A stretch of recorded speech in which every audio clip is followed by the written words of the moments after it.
আজকের শিশু আগামী দিনের ভবিষ্যৎ। এই ভাবনাকে সামনে রেখে টিএসআর ১০ম ব্যাটালিয়নের জওয়ানরা এক অভিনব উদ্যোগ হাতে নেয়।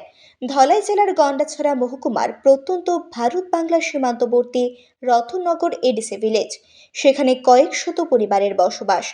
এলাকার মানুষের নিরাপত্তার স্বার্থে রতননগর বাজারে বহু বছর আগেই টিএসআর ক্যাম্প বসানো হয়।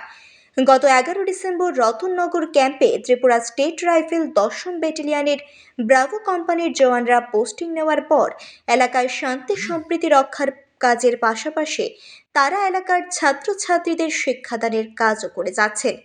ব্যাটালিয়নের অ্যাসিস্ট্যান্ট কমান্ডেন্ট বিক্রম দেববর্মা জানান, রতনমণিপাড়া হাই স্কুলের ছাত্রছাত্রীদের পরীক্ষায় আরও ভালো ফলাফলের জন্য টিএসআরের উদ্যোগে রতননগর কমিউনিটি হলে কোচিং সেন্টারের ব্যবস্থা করা হয়।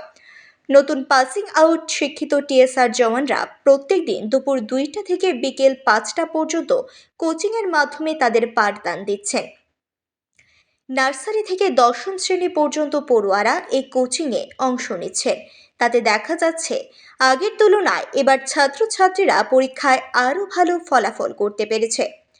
অ্যাসিস্ট্যান্ট কমান্ডেন্ট আরও জানান, টিএসআর জওয়ানরা যারা পাঠদান দিচ্ছেন তাদের মধ্যে কেউ বিএ এমএ পাশের পাশাপাশি বাংলা অঙ্ক অনার্স পাশ করাও রয়েছে।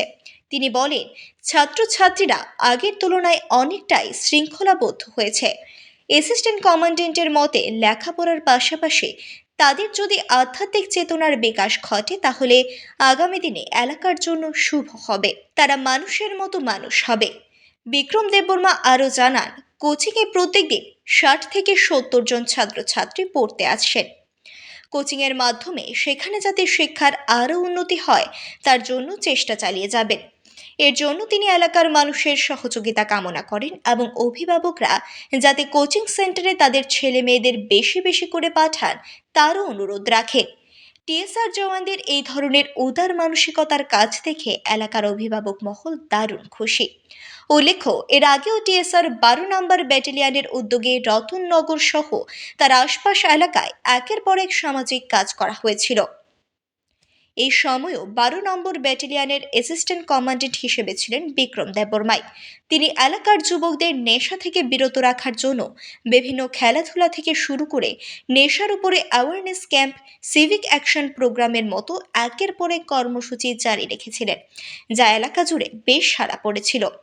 শুধু তাই না, সন্ত্রাসবাদী কার্যকলাপের বিরুদ্ধেও ওনার অবদান রতননগর সহ গোটা মহকুমাবাসী আজও ভোলেনি। চিন্তা করলাম যে এখানে যে স্টুডেন্ট, প্রচুর স্টুডেন্ট, তো তাদের জন্য একটা কোচিং খোলা যায়, তাহলে এখানে স্টুডেন্টদের উপকার হবে। তো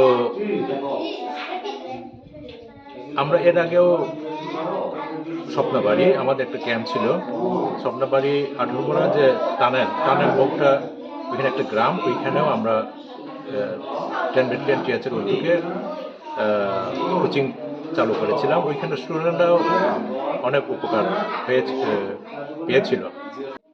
এখানে যারা স্টুডেন্টকে পড়াচ্ছে তাদের মধ্যে ম্যাক্সিমাম গ্রাজুয়েট, কেউ অঙ্ক অনার্স, কেউ বাংলাতে অনার্স। তো যে নিউলি পাস আউট টিএসআর, তাদেরকে আমি কাজে লাগাচ্ছি, তো তারা মানুষের মতো মানুষ হবে, তো এটাই আমরা চাই।